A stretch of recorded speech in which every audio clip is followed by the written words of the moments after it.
समय बीतता गया।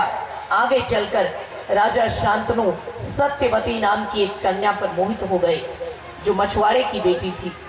सत्यवती से राजा शांतनु विवाह करना चाहते थे, लेकिन सत्यवती के पिता ने शर्त रख दी कि मैं अपनी बेटी आपको तभी दूंगा जब आप ये वचन दें कि मेरी बेटी और आपका होने वाला पुत्र ही हस्तिनापुर का अगला राजा बनेगा।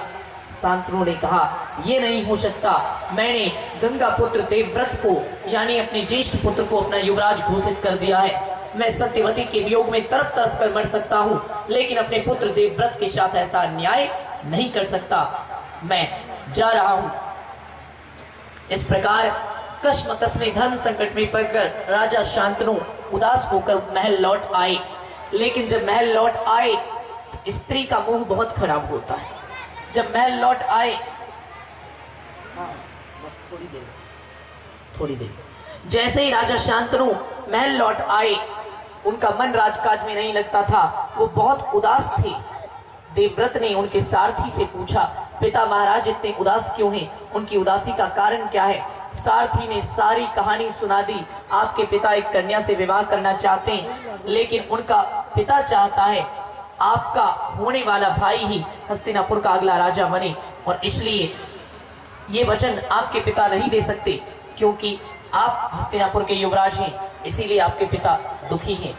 देवव्रत ने कहा, बस इतनी सी बात, आज आप पिताश्री का रथ लेकर नहीं जाएंगे, आज आप मेरा रथ लेकर जाएंगे और वहां जाएंगे जहां सत्यवती के पिता की कुटिया है। देवव्रत स्वयं अपने पिता की प्रसन्नता के लिए देवी सत्यवती के पिता के पास पहुंचते हैं और देवी सत्यवती के पिता से कहते हैं, दासराज, मैं गंगा पुत्र देवव्रत आपसे देवी सत्यवती का हाथ अपने पिता महाराज शांतनु के लिए मांगने आया हूं। क्या आपको हस्तिनापुर का राजमहल अपनी पुत्री के लिए छोटा दिखाई देता है, जो आप अपनी पुत्री हमारे पिताश्री के लिए नहीं दे रहे? तब मछुआरे ने कहा, राजकुमार, मैं अपनी पुत्री तो आपके पिता को तुरंत दे दूंगा, परंतु मेरी पुत्री का होने वाला पुत्र ही हस्तिनापुर का अगला राजा बने। यदि आप इस बात का वचन देंगे तब मैं ऐसा करूंगा।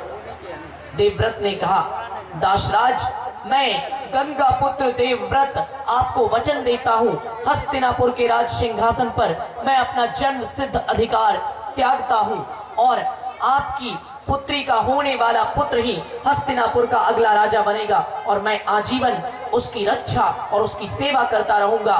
मैं हस्तिनापुर का शासक नहीं, बल्कि हस्तिनापुर का सेवक बनकर अपना जीवन बिताऊंगा। कहते हैं, उस मछुआरे ने कहा, राजकुमार, आप धन्य हैं, अब तो मैं अपनी पुत्री आपके पिता को तुरंत दे दूंगा, परंतु एक समस्या और है। आपने अपना अधिकार छोड़ दिया, आप इतने बड़े त्यागी हैं, परंतु आप विवाह करेंगे, आपकी संतान होगी, आपका पुत्र, आपकी संतान हस्तिनापुर के सिंहासन पर अपना अधिकार जता सकती है। यदि आपके पुत्रों ने हस्तिनापुर के सिंहासन पर अपना अधिकार जताया, तब आप क्या करेंगे? तब आप कैसे संभालेंगे इस चीज को? देवव्रत को तनिक क्रोध आ गया। इतना बड़ा त्याग करने के बाद भी उस मछुआरे ने व्यापारी की भाषा का प्रयोग किया, तनिक खिन्न मन से, और फिर गंभीर होकर देवव्रत ने कहा, दासराज, आपकी ये शंका निराधार नहीं है, इसलिए आज मैं गंगा पुत्र देवव्रत दशों दिशाओं, आकाश, पाताल, पृथ्वी और संपूर्ण देवताओं को साक्षी मानकर ये प्रतिज्ञा करता हूँ, मैं जीवन भर विवाह नहीं करूंगा, आजीवन ब्रह्मचर्य व्रत का पालन करूंगा, वंशहीन ही जीऊंगा और वंशहीन ही मरूंगा। ये मेरी अखंड प्रतिज्ञा है, ये मेरी अखंड प्रतिज्ञा है। भीष्म भीष्म भीष्म देवताओं ने की वर्षा की। भीष्म भीष्म भीष्म। बालक देवव्रत की प्रतिज्ञा बड़ी भीषण थी, इसलिए उनका नाम पड़ गया भीष्म। ये वही देवव्रत हैं जो गंगा पुत्र भीष्म के नाम से जाने जाते हैं। ऐसे महापुरुष। इस वीडियो को लाइक करें, हमारे चैनल को सब्सक्राइब कर बेल आइकन जरूर प्रेस करें हमारी न्यू वीडियोस